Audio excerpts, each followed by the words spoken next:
The ship was small. Yuna knew it was small.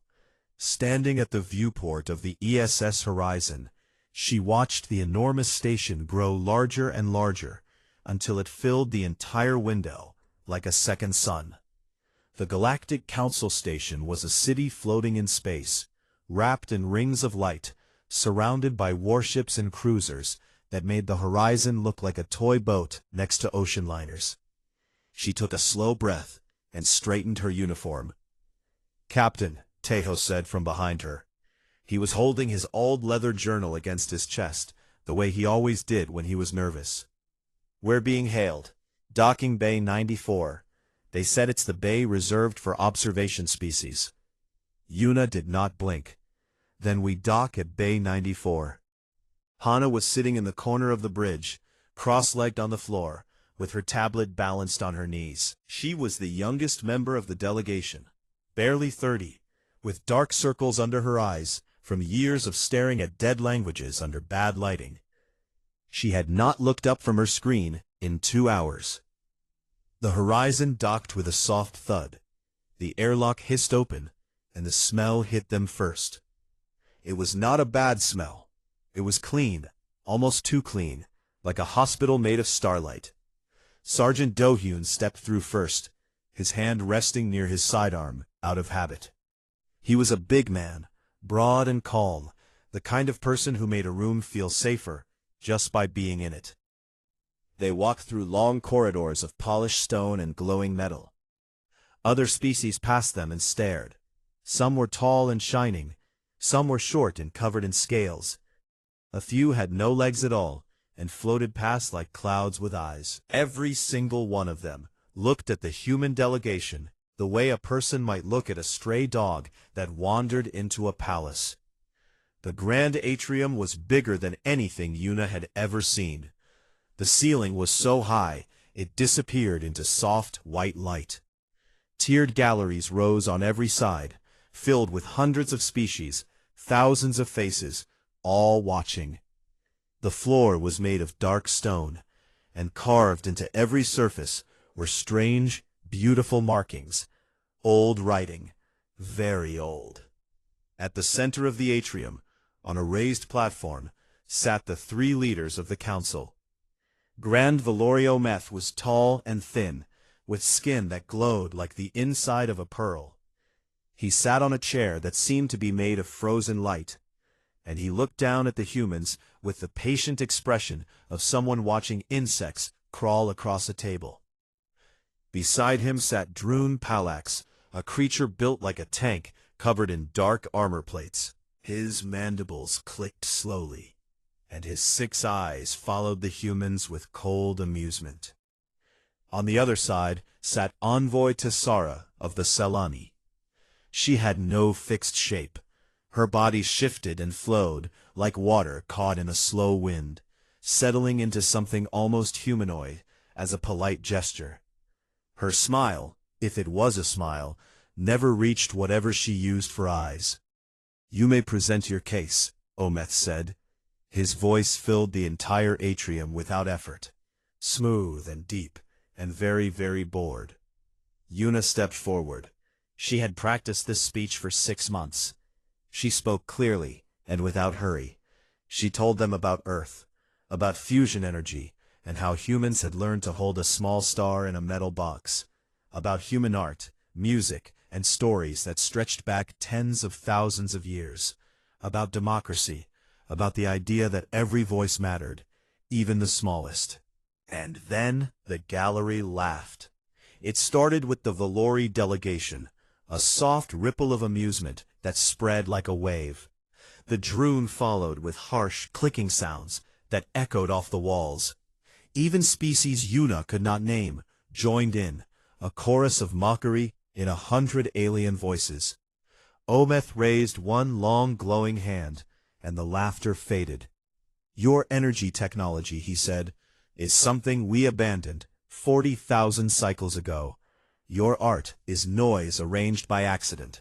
And your philosophy of equal voices is a charming idea for a species that has not yet learned that some voices are simply worth more than others." Palax leaned forward. "How large is your fleet?" he asked. Yuna told him. Palax made a sound that needed no translation. It was the sound of someone trying not to laugh, and failing. Tessara spoke last, and she was the kindest, which somehow made it worse. "You are a young species," she said, her voice like silk sliding over glass. "Very young. Perhaps in a few thousand cycles, you will have something to offer. For now, we recommend provisional observation status. You will be permitted to watch and learn." Provisional observation status. Yuna understood what that meant. They would be galactic pets, allowed to exist, not allowed to matter. She kept her face still. Taeho stood beside her, and she could feel the tension in him, his jaw tight, his hands pressed flat against his sides. Do-hyun's eyes moved across the galleries, counting exits out of habit. But Hana was not looking at the council. Hana was not looking at any of the alien faces staring down at them. She was looking at the walls. The carvings, the old writing that covered every surface of the grand atrium. The beautiful ancient script that no one in the galaxy could read. Hana's eyes moved across the markings, and her lips moved silently, and the color slowly drained from her face. She reached out and pulled at Yuna's sleeve, like a child pulling at a parent's hand. "Captain, the writing on these walls." Yuna glanced at her. "Not now, Hana." "Captain." Hana's voice was shaking. "I have seen this before." She held up her tablet. On the screen was a photograph of a stone tablet, cracked and brown with age, pulled from the sand of the Mesopotamian desert years ago. The script on the tablet was 6,000 years old. It was identical to the writing on the walls of the Galactic Council. Yuna stared at the screen. She stared at the walls. The laughter of the gallery still echoed faintly in the air above them, but Yuna was no longer listening to it. She looked at Hana, and Hana looked back at her, and in that one silent moment between them, everything changed. The quarters they gave the humans were small and cold. 2 rooms connected by a narrow hallway, tucked into the lowest level of the station, where the lights buzzed and the walls were bare metal. It was the kind of place you put things you wanted to forget about. Yuna did not care about the rooms. She closed the door, checked it twice, and turned to Hana. "Talk." Hana spread her tablet on the floor and sat beside it.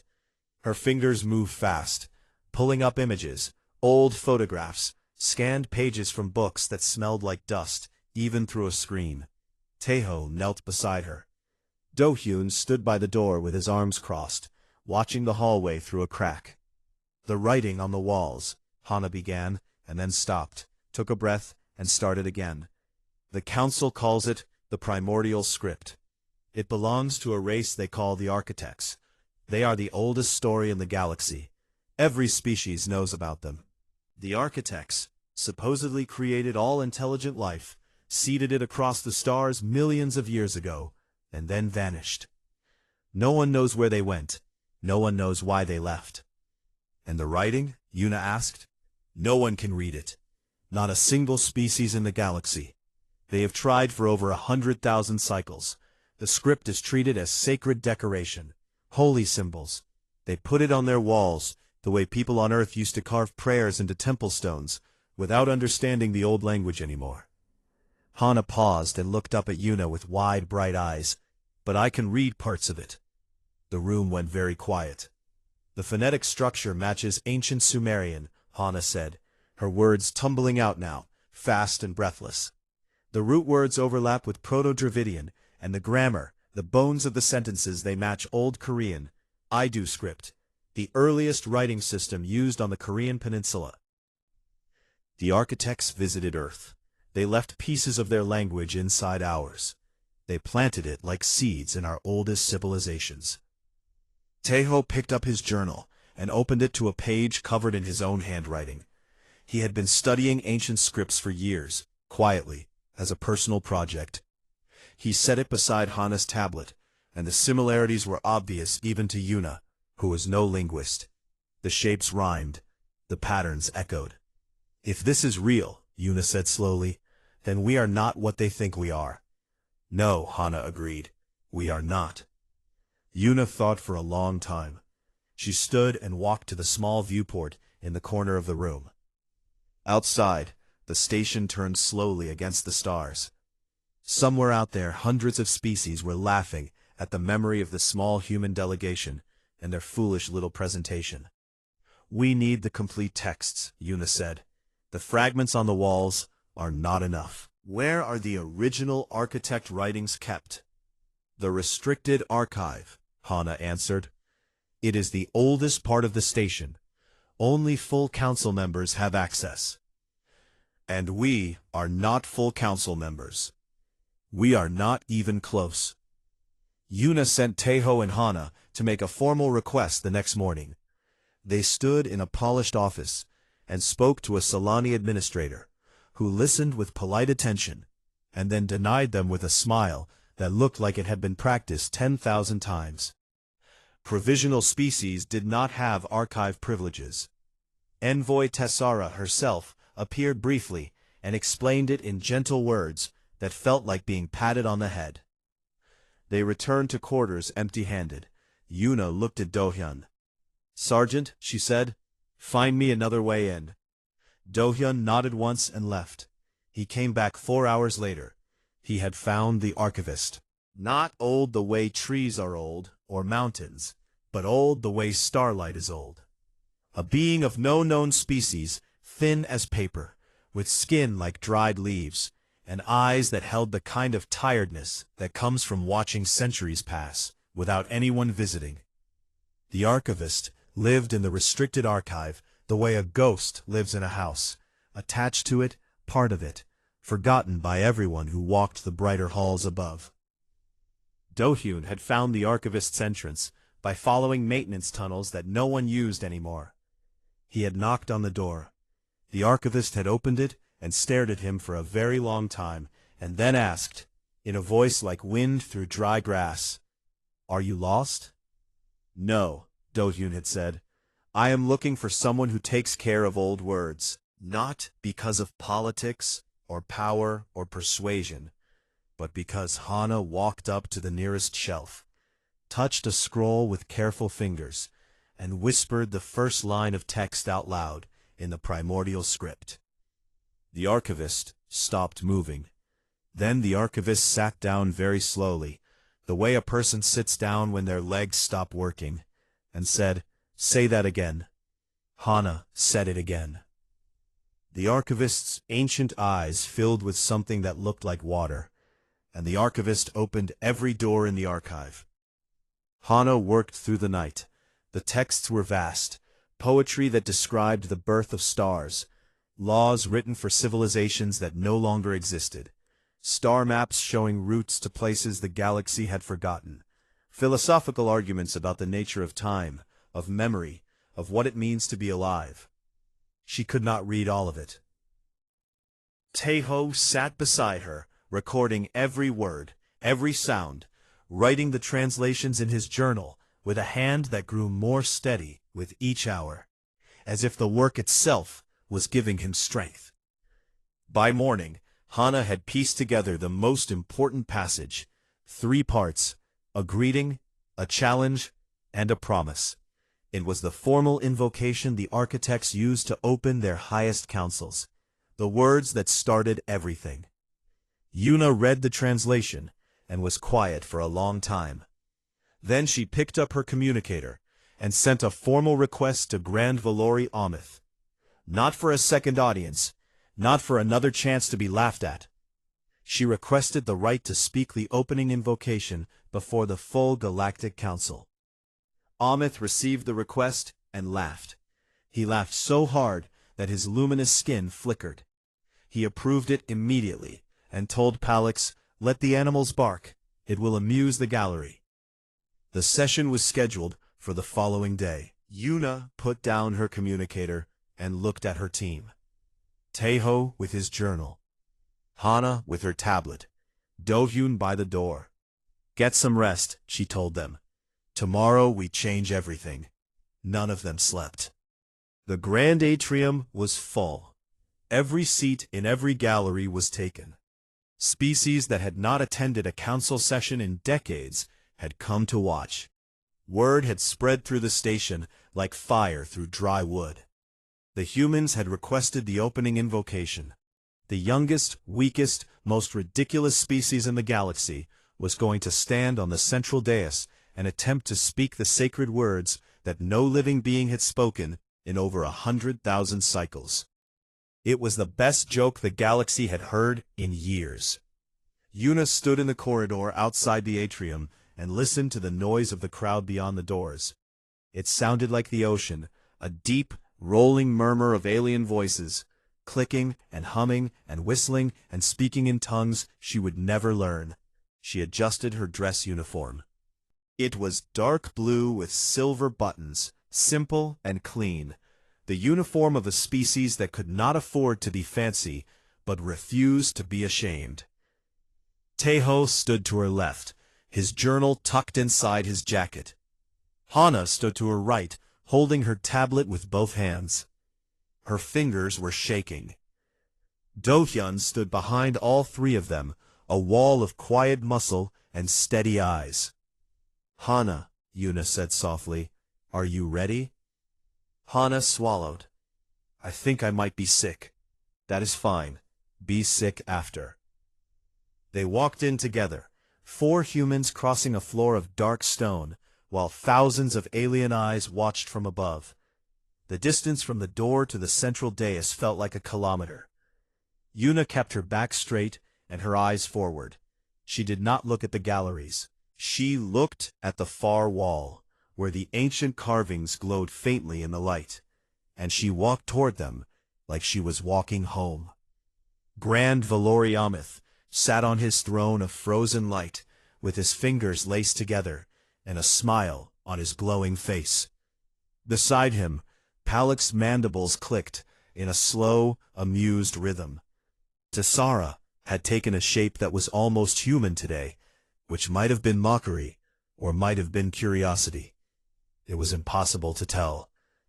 "The delegation from Earth," Amith announced, and his voice carried the tone of a man introducing a circus act. "You have requested the right to speak the opening invocation. This is a sacred tradition. It has not been performed in living memory. Do you understand this?" "We understand," Yuna said. "And you wish to proceed?" "We do." Amith gestured with one hand, a slow, lazy wave. "Then proceed." A ripple of anticipation moved through the galleries. Somewhere above, a Droon soldier made a sound that was clearly a bet being placed. Yuna heard it. She did not care. She stepped to the very center of the dais. She closed her eyes for one moment. She felt the weight of the station around her, the weight of the stars beyond it, the weight of every human being on Earth who would never know what happened in this room today, but whose future depended on it. She opened her eyes and spoke. The first words of the opening invocation came from her mouth in the primordial script. Her pronunciation was not perfect. She carried an accent, the ghost of Korean vowels shaping sounds that had been designed for a tongue that no longer existed. But the words were correct. Every syllable was right. Every breath was in the right place. The language of the architects poured from a human throat for the first time in 1,000,000 years, and it sounded like a key turning in a lock that the universe had forgotten it had built. The engravings on the walls began to glow. It started slowly, a warm golden light, bleeding from the carved lines, like sunrise filling the grooves of a canyon. Then it spread, faster, brighter, climbing the walls in rivers of light, until every marking in the grand atrium was blazing white. The crowd noise died. It did not fade. It stopped, like a heartbeat stopping, sudden and total. Hidden systems activated, machines buried inside the walls of the station, dormant since the day the station was built, woke up. Holographic star maps bloomed in the air above the dais, vast and shimmering, showing galaxies and routes and destinations that no living navigator had ever seen. A deep harmonic tone rolled through the atrium, a sound that vibrated in bone and teeth and the deep centers of every brain in the room, a sound that felt like memory itself. Ometh's smile was gone. His glowing skin had gone pale. Palex had stopped moving entirely, his 6 eyes locked wide open. Tessara had frozen mid-shift, caught between shapes, her body half liquid and half solid, staring. Hana stepped forward. Her hands were still shaking, but her voice was clear. She read the challenge passage. She declared, in the language of the beings who had made the stars livable, that humanity claimed the right to stand as equals, that the youngest children of the galaxy had found their voice and would not be silent. Tejo stepped forward last. He read the promise passage from his journal, the pages he had written by hand in the cold light of the archive, while the station slept. He promised, in words older than any civilization in the room, that humanity would protect the weak, seek knowledge without end, and never turn away from the unknown. The walls pulsed once, twice, 3 times, like a heartbeat starting again. And then, at the far end of the atrium, something moved. A section of wall that had looked solid since the station was constructed began to shift. Stone ground against stone. Metal groaned. A doorway opened, tall and wide, revealing a passage filled with soft white light. A door that no one in the galaxy had known existed. A door that had been waiting. The silence in the atrium was so deep that Yuna could hear her own heartbeat. She turned to face the council. She looked at Ometh, at Palex, at Tessara, at every face in every gallery. She spoke in Galactic Standard this time, with her Korean accent and her steady, quiet voice. "We are not here to be observed," she said. "We are here to take our seat." No one moved. No one breathed. From the newly opened doorway, a sound came. A voice, recorded and preserved across an ocean of time. An architect, speaking the primordial script, the words echoing through the chamber like a parent calling to a child across a long, dark field. Every eye in the room turned to Hana, the only person alive who could understand what the voice was saying. Hana listened. Tears rolled down her face. She translated the words out loud, her voice breaking, but holding, bending, but not falling. When the youngest children find their way home and speak with our tongue, the next age begins. Welcome them, for they carry what you have forgotten. The words hung in the air like smoke. The gallery stared down at the 4 humans standing on the dais, small and fragile and utterly, completely unafraid. And for the first time in the long history of the Galactic Council, no one in the room thought they were small at all. The galaxy did not sleep that night. Within 1 hour of the opening invocation, every communication channel on the station was burning with traffic. Delegates sent urgent messages to their homeworlds. Military commanders updated their threat assessments. Scholars who had spent their entire lives studying the primordial script without understanding a single word sat in their offices and stared at nothing. Yuna did not celebrate. She gathered her team in their small quarters, locked the door, and called Earth. Jisu's face appeared on the quantum link screen, sharp and alert, despite the fact that it was 3 in the morning in Geneva. She was already dressed. She had been watching. "I saw the feed," Jisu said. Her voice was calm, but her eyes were moving fast, calculating. The whole planet saw it. Every government, every news channel. "Yuna, do you understand what you just did?" "I understand," Yuna said. "That is why I am calling you. Because you just made humanity the most important species in the galaxy, and also the most dangerous target. Both of those things happened at the same time." Jisu laid out the situation with the precision of a surgeon.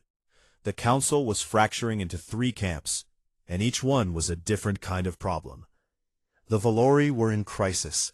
Their entire civilization was built on the belief that they were the eldest children of the architects, the first and greatest species, the natural leaders of the galaxy. If humans, the youngest and most primitive species, were the true inheritors of the architect's legacy, then the Valori story about themselves was a lie. Omus could not accept that. He was already calling for verification, demanding that the translation be reviewed by council scholars.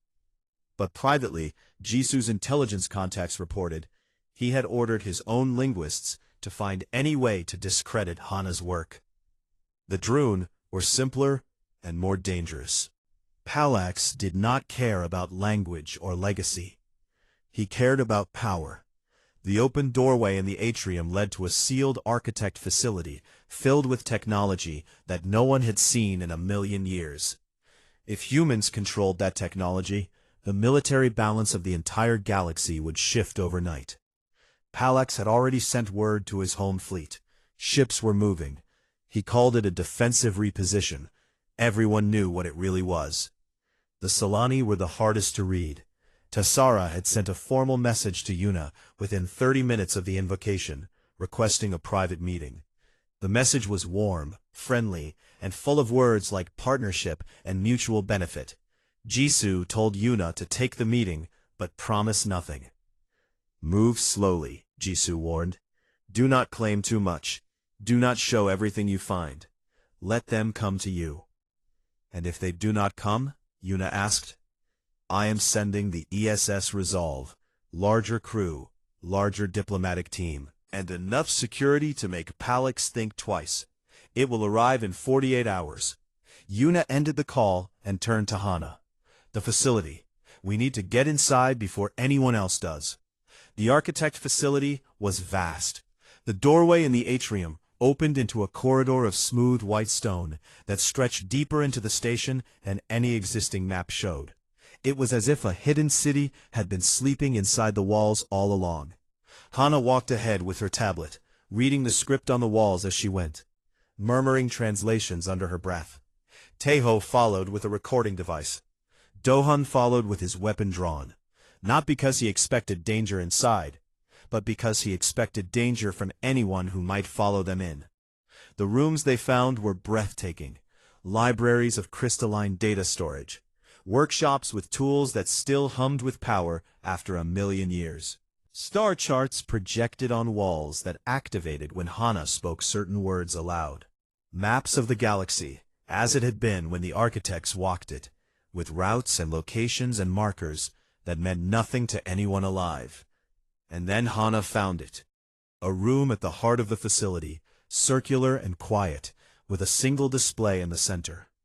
When she activated it, a map of the galaxy appeared in the air, and one small star near the outer edge was marked with a symbol she recognized. "Earth," she said, and beside it, a label in the primordial script. She read it aloud, and her voice dropped to a whisper. The nursery. The architects had not simply visited Earth. They had chosen it. They had planted their language in human civilizations the way a gardener plants seeds in fertile ground, deliberately, carefully, with a purpose that stretched across millions of years. Humanity was not an accident. Humanity was a plan. Yuna filed it away and said nothing to anyone outside the team. The next 48 hours were the most dangerous of the delegation's life. The ESS Resolve arrived on schedule, but as it approached the station, a Droon patrol cruiser fired a warning shot across its bow. The shot missed by a narrow margin, too narrow to be a real accident. No one was hurt, but the message was clear. Palax wanted the humans to know he was watching. Dokyun quietly armed every member of the delegation and began sleeping by the door. Ometh convened an emergency council session. Standing before the full gallery, he proposed that the architect's facility be placed under joint council stewardship. 5 species would share control. Humans would retain a seat at the table, but they would not lead it. It was a polite way of taking everything away. Yuna stood to oppose the motion. She spoke calmly. She reminded the council that the facility had opened for humanity.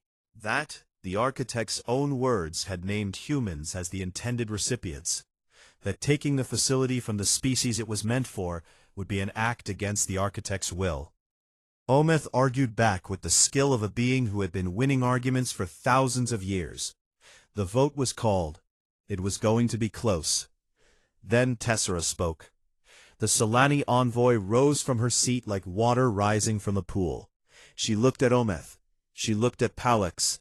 She looked at Una. And she voted against the motion. She did not do it for kindness. Una understood that. Tessera did it because the Solani wanted access to the facility too, and humans were easier to negotiate with than the Valori. It was calculation, pure and cold, but it was enough. The motion failed. Humans retained custodial rights. Palex stood so fast that his chair cracked behind him, and he walked out of the atrium without looking back. Ometh sat very still, and for the first time since the humans had arrived, the glow of his skin dimmed. That night, deep inside the architect facility, Hana found the last chamber. It was at the very end of the deepest corridor, behind a door that was heavier and older than anything else in the facility. The primordial script, on its surface, was different from the rest. It was not poetry, or law, or philosophy. It was a warning. Hana translated it slowly, reading each word twice to make sure she had it right. Her face grew pale as she went. Beyond this door lies the reason we left. Open it only when you are ready to carry the burden. She stood in front of the door for a long time, alone in the white light of the corridor, with the weight of 1,000,000 years pressing down on her shoulders. Then she reached for her communicator and called Una. "Captain," she said, "there is more, and I do not think we are going to like it." Una stood in front of the sealed door and read the warning carved into its surface. She did not need Hana to translate it for her anymore. She had heard the words already, and they had not left her mind since. Beyond this door lies the reason we left. Open it only when you are ready to carry the burden. Teho stood beside her. Hana stood behind them both, clutching her tablet like a shield. Dohyun was 10 steps back, watching the corridor in both directions. The air in the facility was cool and still, the kind of stillness that comes from a room that has been holding its breath for a very long time. "Open it," Una said. Hana stepped forward and spoke the command phrase in the primordial script. Her voice was small in the empty corridor, but the door heard her. The stone shifted. The locks, ancient and precise, released with a sound like bones cracking. The door swung inward, slow and heavy, and the light that came through was not white like the rest of the facility. It was gold, deep and warm, like the last light of a dying sun. The room inside was circular. The walls were covered in text, floor to ceiling, more writing than Hana had seen anywhere in the facility. In the center of the room stood a single pedestal, and above the pedestal floated a holographic display that activated the moment they entered, as if it had been counting the seconds until someone finally walked through the door. The display showed the galaxy, but not the galaxy as it was now. It showed the galaxy as it had been millions of years ago, full and bright and alive with the light of the architect's civilization. And then the display changed. It showed something entering from the edges. Not a fleet, not an army, something darker and quieter than that. A shadow that moved like fog, spreading inward from the outer rim, touching star systems one by one. Wherever it touched, the lights went out. Hana began reading the text on the walls. She read slowly at first, then faster as she understood what the words were telling her. Teho recorded everything, his face growing more still with each sentence. The architects had called it the Silence. It was not a creature. It was not a weapon. It was something older and stranger than either. The Silence was the death that comes to civilizations that stop growing. It fed on stagnation, on comfort, on the moment when a species decides it has learned enough, built enough, become enough, and stops reaching for more. It was entropy given purpose. It crept into a civilization, like winter creeping into a house, slowly, quietly, until one day the fires went out, and no one remembered how to light them again. The architects had been the greatest civilization the galaxy had ever known. They had built wonders that modern species could not imagine. They had mapped every star, catalogued every element, answered every question they knew how to ask. And then they had stopped asking. They had become comfortable. They had become proud. They had looked at the universe and decided there was nothing left to find. The silence came for them like it had come for others before them.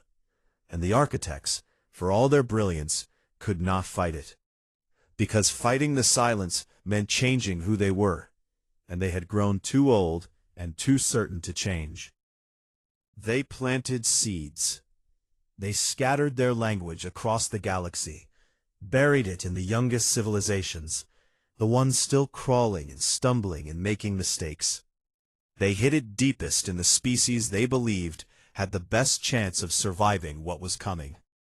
Not the smartest species, not the strongest, the most stubborn, the most restless, the ones that could not sit still, could not stop asking questions, could not look at a mountain without wanting to know what was on the other side. They chose humanity. The final message on the wall was written in letters larger than the rest, carved deep into the stone as if the hand that wrote them was pressing down with everything it had left. Hana read it aloud, and her voice cracked on every other word, but she did not stop. We could not save ourselves. We were too proud to change. You are not proud. You are hungry. Stay hungry. The silence is coming. Taeho lowered his recording device. Do-hyun said nothing. Yuna stared at the holographic galaxy still turning slowly above the pedestal, watching the shadow of the silence spreading inward like dark water filling a bowl. How long? Yuna asked. Hana checked the star charts, comparing the architect data with modern positions. Her hands moved across her tablet with a speed born from fear. 2 generations, she said. Maybe less. It's already at the edges. Yuna closed her eyes. When she opened them, they were dry and clear. Call a full council session. The grand atrium was silent when Yuna presented the truth. She did not soften it. She did not dress it up in careful words or diplomatic phrasing. She stood on the central dais, the same dais where she had been laughed at days ago, and she told every species in the galaxy that something was coming to kill them all, and that the only beings who had ever faced it before had failed. No one laughed. No one whispered. No one moved. Ometh sat on his throne and listened, and the glow of his skin dimmed further and further until he looked almost human in the pale light. When Yuna finished, he was quiet for a very long time. Then he asked, in a voice stripped of all pride and all performance, "What do the architect records say about the timeline?" Hana answered him. 2 generations. The silence had already entered the galaxy's outer edge. Systems on the rim were already showing the signs. Declining innovation, cultural stagnation, populations that had stopped exploring, stopped building, stopped dreaming. They were going dark, one by one, and no one had noticed, because it looked like peace.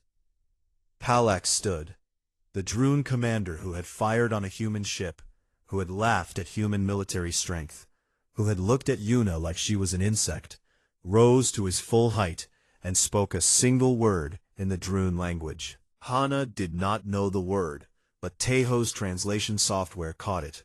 It was a title, used only for commanders who had proven themselves in battle that changed the course of a war. Palax looked at Yuna and said it again, louder, so the entire atrium could hear. Then he said, "The Droon fleet is yours to command." Tessara dropped her diplomatic mask. For the first time, her shape settled into something that was entirely her own, not a performance for anyone else. She looked at Yuna, with eyes that were steady and serious, and asked a question that had no room for cleverness or calculation. "What do you need from us?" Yuna looked at her team. Teho, who had carried his journal of dead languages across the stars, and found that they were not dead at all. Hana, who was crying and shaking and standing straighter than anyone in the room.